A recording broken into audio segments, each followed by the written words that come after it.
Hello दोस्तों, welcome to my YouTube channel Deepak Hadiya लाइवলৈ আপোনালোকক স্বাগতম জনাইছোঁ। যেহেতু মই উপস্থিত হৈছোঁ হদিয়াৰ নটৰাণী আৰু হিলঘাটৰাণী দুইখন গাঁৱৰ মাজত যিখন নদী আছিলে, তাত যেহেতু মই এই নদীখন যেতিয়া সৰু অৱস্থা আছিলে তেতিয়া মই দেখুৱাইছিলোঁ। আজি সেই নদীখনৰ এনেকুৱা ৰূপ চাওক। যেহেতু যিখন আমি 6 তাৰিখত ভিডিঅ' এটা প্ৰস্তুত কৰিছিলোঁ, মই ইয়াতে আহি কেনে যেতিয়া নদীখন সৰু হৈ আছিলে, এই দলংখনৰ কাৰণে ইয়াত এখন দলং লাগে বুলি যিহেতু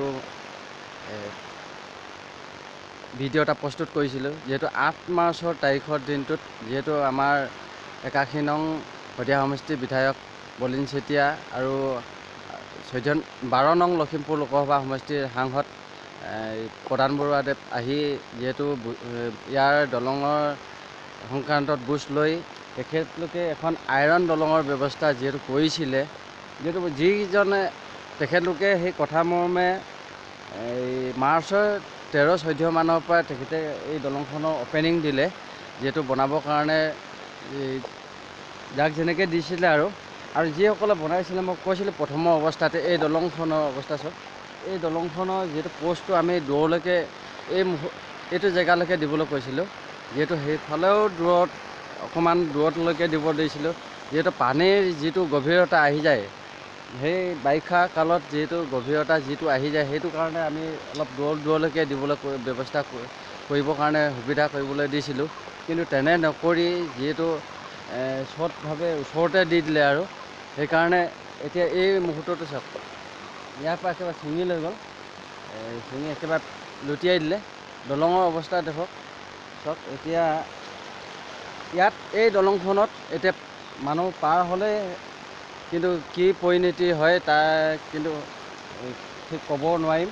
কিন্তু কেনেধৰণৰ ইয়াত এতিয়া পাৰ হোৱাটোৱে ভুল, মানে গৈ আছে লাহে লাহে দলংখন তলত গৈ আছে।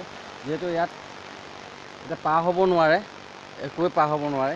সেইকাৰণে দিয়ে যদি আপোনালোকে অনুৰোধ কৰিছোঁ, আমি যাতে এখন পকীকৰণৰ দলং দিয়ে, ইয়াত ব্যৱস্থা দিয়ে, RCC দলঙৰ ব্যৱস্থা কৰি দিয়ে, তাৰ কাৰণে আমি অনুৰোধ কৰিছোঁ সাংসদ মহোদয় আৰু বিধায়ক মহোদয়লৈ।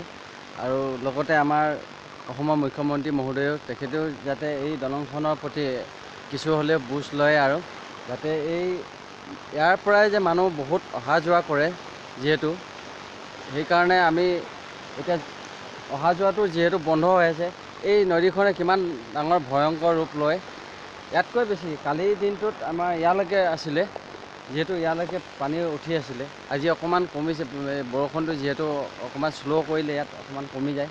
কিন্তু এতিয়াই চাওক ইমান ভয়ংকৰ পৰিণতি। ইয়াত যদি কোনোবাই গা ধুৱে, মাছ মাৰি থাকে, ইয়াত কিন্তু উটি যোৱাও সম্ভাৱনা আছে।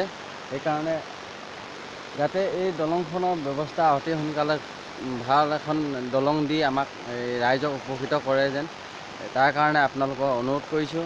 যাতে ভিডিঅ'টো এইখিনি আছিলে বনাবলগীয়া। যিহেতু মই কালি ওলাই আহিব নোৱাৰিলোঁ, যিহেতু দলংখনৰ অৱস্থাটো মই প্ৰায় মানুহক সুধি আছিলোঁ যে দলংখনৰ অৱস্থা কেনেকুৱা হৈ আছে, মানুহ অহা যোৱা কৰিব পাৰিবনে নোৱাৰে, তাৰ সংক্ৰান্তত মই বহুতৰ পৰা জানিবলৈ চেষ্টা কৰি আছিলোঁ। আজি নিজে আহি ইয়াত দলঙৰ অৱস্থা দেখিলোঁ, বৰ ভয়ানক অৱস্থা হৈ আছে। যিহেতু ইয়াত কোন মুহূৰ্তত মানে লৈ যায় কোনো ঠিক নাই। সেইকাৰণে ভিডিঅ'টো প্ৰস্তুত কৰিলোঁ। চ' গাইজ, কেনেকুৱা লাগিলে আপোনালোকে জনাব, লাইক কমেণ্টৰ যোগেদি আপোনালোকে জনাব কেনেকুৱা পালে। লগতে মোৰ এই ইউটিউব চেনেলটো আৰু ছাবস্ক্ৰাইব কৰি দিব। ধন্যবাদ, বাই বাই। ইফালে চাওক গভীৰতা।